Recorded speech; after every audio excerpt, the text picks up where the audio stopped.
Well, it's been an absolutely insane few weeks for Wolves fans.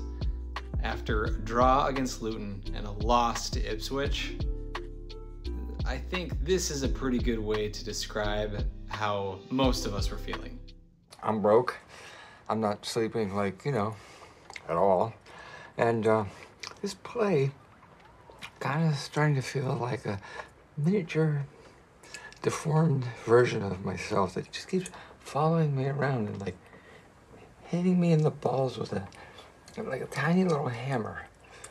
But then, despite the craziness, out of nowhere, we go and get a win against Man City. Yes! Hell yeah! Hey, come on, baby! Come on! Yes! Come on! Ah!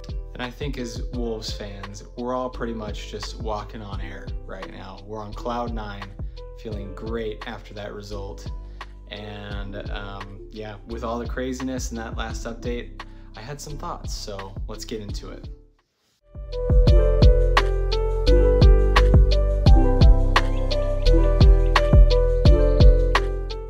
And really quick, a very quick apology for my absence over the last couple weeks. Work has been crazy, and I had some family come in from out of town, so I've been a little bit out of commission when it comes to filming. But at the same time, I think it's been a little bit good for me because I was able to piece a lot of things together after a couple bad weeks and a good week, and now we have a lot more to discuss rather than just the doom and gloom or just the awesome. There's quite a bit to cover, so to go over it today, I just wanted to go over a few quick points about what I'm currently thinking and the state of this amazing club. Takeaway number 1. The Hwang train has left the station. Anyone that's been following my channel for a little while knows I'm a huge fan of Hwang Hee-chan or Hee-chan Hwang. I know depending where you're at, you're gonna say it differently. So wherever you're watching from, he's just the man. And it's so funny because every time you see players tend to do well consistently like this, I don't know, I don't want to seem like a bandwagon guy, is basically what I'm saying. I've been rooting for him since day one, and it's just been so great to see him succeed. So cheers, and let's get so much more of that. Mr. Hwang, you are the man, and looking forward to many more goals this season. So excellent work.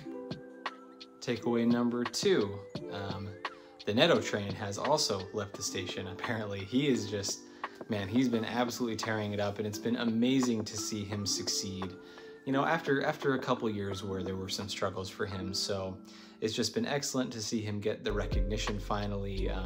He's such a versatile player, so athletic, and yeah, it's just been amazing to see him really take charge on the field and turn in some very dominant performances. It's always funny when you see, again, a player take off and do well. Another thing you see is a lot of rumors on Twitter that, oh, they're being looked at by A, B, and C team. Well, any of those teams, you can't have him. He's got to stay here. He's awesome, and yeah, looking forward to much more of Neto's excellent performances. Takeaway number 3. Gary O'Neill, yeah, he is the mad scientist that I have talked about in other videos. I actually, what's actually kind of funny is I had filmed a reaction after our draw to Luton, and I ended up just not posting it because, like I said earlier, I was trying to get all my thoughts together. But one of my points from that video was I am having the hardest time figuring this man out. He's making a lot of decisions and structuring the team in ways that I had not predicted previously. And hopefully, we're starting to see the fruits from that strategy, and that this win can be a big turning point for the team. But overall, man, there's just been a few things that have gone down that I have not understood. And, he's a manager, I'm not. I'm going to trust his judgment, and I'm still sticking with Gary O'Neill that he will lead this team well, and that we can stick with them and get a good result this season. Takeaway number 4, can we please play the way we did against Man City everywhere? Is it too much to ask? No, it's just funny because I followed several teams throughout my life that have tended to play to the opponent. It's like if they play someone that's very good and highly ranked, they play really, really well and they turn in a good performance. Even if they don't win, they still give the opposition a really good game. But then when they play like a team that's very low ranked and it's an expected win, they play to that too and they don't play well, and either it's way too close for comfort or they just straight up lose, as we have seen with Ipswich, which was very depressing.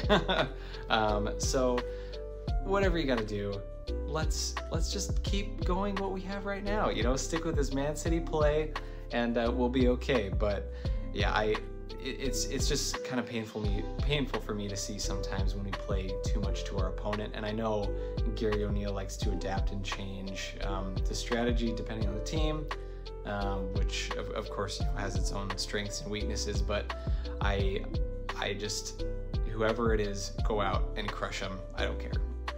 And takeaway number 5, and maybe my favorite takeaway from this list, it is so good to see us land probably where we actually should be in the table. I can't take credit for making that realization. I saw someone tweet that, but getting this unexpected win basically got points back to us that we had deserved from the bad decision at Manchester United. And then obviously that just penalty that did not need to exist at Luton. So there's basically 3 extra points that we should have had, but because of poor reffing, we missed out on. Thanks to this Man City win, we got those points back because these were not expected points, given, you know, Man City's considered to be like the best team in the world right now, which we just beat them. So Wolves, best team in the world right now, at least this week. I say it's true. Wolves number 1 all the way.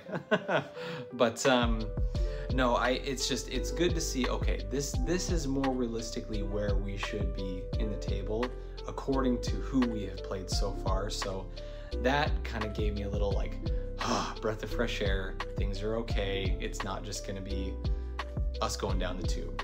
So yeah, very happy to see where we're currently at. Hopefully we can continue to climb, but I'm happy right where we are. And that's it for my takeaways from these last few weeks. It's good to come into this video on a high, you know, feeling good. We got a good win under our belt, and obviously there's many matches to still be played, but like I've said, happy where we are.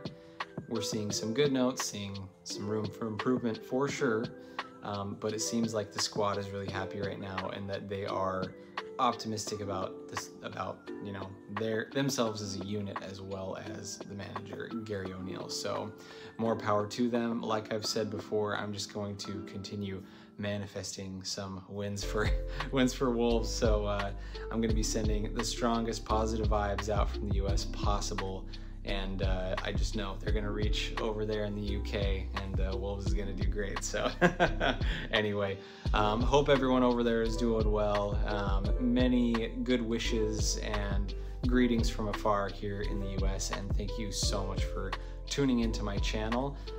Passing me a like and a subscribe is always very helpful. So anyone that wants to tune in for more, I'm hoping to have much more content coming your way. So thanks a lot, and we will see you again very soon.